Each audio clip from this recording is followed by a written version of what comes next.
Сондықтан менің ойымша жақын арада ақырын добада күшіне енеді деген ойдамыз. Мен енді ол жас ойыншы болғаннан кейін ол жас ойыншыларға көбірек сену керек деп ойлаймын. Сондықтан добада әлі бәрі алда болады деп ойлаймын. Қайреке, тағы да бір сұрағым мынандай болды. Жаңа командаңыз өте ұйымдасып, қатты шапшаң скоростта жақсы ойнады деп ойлаймыз. Тем более Ордабасының үнемі ортаны алып болатынына кәдімгідей қарсылық жасады. Бірақ завершение келген кезде качественно болмайтын сияқты. Ол да бар, енді бізде сол осал жеріміз бар, сондай көп момент жасаймыз, соларды соға алмай қаламыз. Енді онымен жұмыс істеп жатырмыз енді қолдан келгенше. Өрге өздеріңіз білесіздер ғой, сапалы шабуылшы, сапалы бір вингерлер, олар ақша тұрады. Гол сала алатын адамдар ақша тұрады ғой негізі. Сондықтан енді барымызша барымен базар боламыз. Жігіттер енді бүгін жақсы ойын көрсетті дейміз, сол жағы мүмкін осал жеріміз бар, енді ол жағымен жұмыс істейміз де, ары қарай енді мына бірінші кругтан кейін егер қаражат болып жатса, спонсорлар келіп жатса, мүмкін бір кішігірім күшейеміз деген ойдамыз.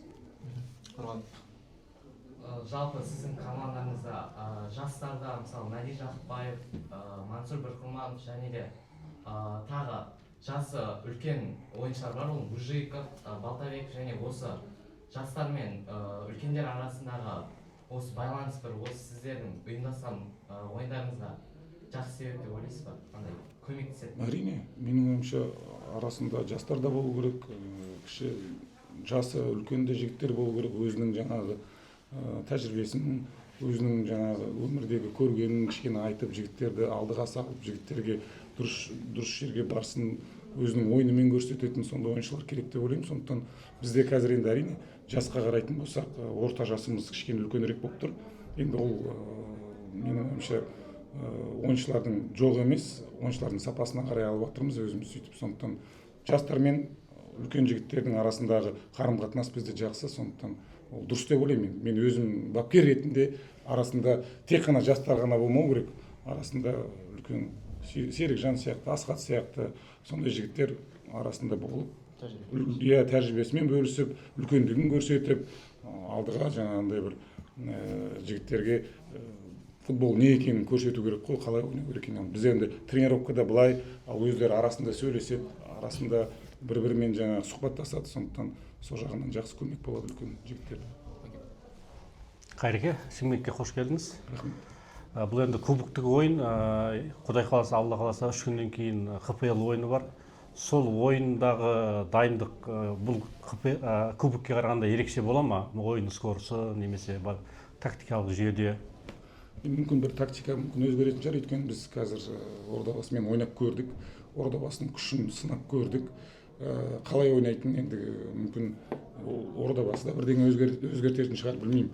Бірақ бізде әрине бір өзгерістер болады. Оны енді бұл жерде айту кішкене дұрыс емес деп ойлаймын. Бірақ Ордабасының жақсы команда екенін, жақсы қарқында екенін, жігіттердің жақсы дайындығында екенін көрініп тұр. Көреміз. 3 күннен кейін Алла тағала қаласа осы жерде біріншіден айтып кетейін деп едім, тағы да осы жанкүйерлерді. Рахмет. Осындай атмосфера болу керек деп ойлаймын әр стадионда.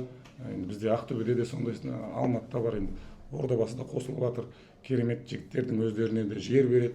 Жігіттер өзін бір футболшы санайды осындай жерлерде. Сондықтан көп рахмет жанкүйерлерге. Сізге рахмет. Қайрат Жұмабекұлы, бүгін сізді көргенімізге қуаныштымыз. Енді сізді бапкер ретінде, ойыншы ретінде де танимыз ғой. Бапкер ретінде Жетісуға қайта келдіңіз, Мақтааралда болдыңыз, Ертішта болдыңыз. Сіз болған командаларда бір қазақи мынандай рухты, намысшыл балдар ойнайтын тұғын.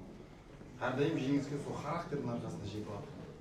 Ал енді қазір сізде слаб емес, жақсы состав бар, жас балдар бар, ойнап жатқан ойыншыларыңыздың біразын танимыз, бізге алыс емес, жаңа есім жоқ, бәрі осы чемпионатты білетін ойыншылар. Қазір бұл енді басты жұмысы бұлардың ақша табатын көзі осы команданың футбол болғаннан кейін. Қазір Жетісуда мынандай финансовый жағынан енді айтып отырсыз, жаңа кішкене қаражат керек деген сияқты. Ал осы бар қаражат кешігіп төленіп жатыр ма, әлде уақытылы төлеп, сол аз болса да сонымен ойнап жатыр ма? Енді білесіз ғой, футболшы ретінде кто побольше платит, играет, бодат деген сияқты ғой, түсініп Енді Ордабасымен жағынан кешігіп жатқан жоқ па ойыншылар? Мен бұл жерден ондай ешқандай кешігіс жоқ. Кішігірім ақша болса да бәрін уақытысымен төледі. Әрине енді бізде Ордабасыдай Астана немесе Ақтөбе немесе Қайрат сияқты ондай бюджет жоқ. Сондықтан қолымыздан келгенше сіз өзіңіз де айтып кеттіңіз, жігерлі, жаңағындай характер дейсіз ғой. Сондай жігерлі жігіттерді жинап ойнайық деген мен басында айтып кеткем жігіттерге де сборда. Жетісу бұл ақша туралы емес, жетісу бұл футбол туралы деп. Сондықтан біз енді біріншіден жігіттердің басты мақсатын бастарына құятынымыз, солардан сұрайтынымыз, жігіттер футболды ойнаңдар. Ақша ол өздері жетіп алады содан кейін. Егер дұрыс ойнайтын болсаңдар, ақша өзі келеді. Сондықтан жігіттердің барлығы алдындағы мақсаты ары қарай өсу, даму, футбол ойнау деген. Тағы сұрақ болса? Соңғы сұрақ болса. Енді президентіміз Тоқаевтың Қанат Бозымбаевтың отаны ғой, неге спонсорлар табылмай жатыр ма соншалықты мықты? Мен әлі айтып ол кісі естеді. Жоқ. Ол жағынан сұрақ қиын сұрақ қой, бұндай сұраққа енді әрине. Табылатын шығар, әлі де спонсорлар келеді, футболға қызығушылық көбейеді деген ойдамыз.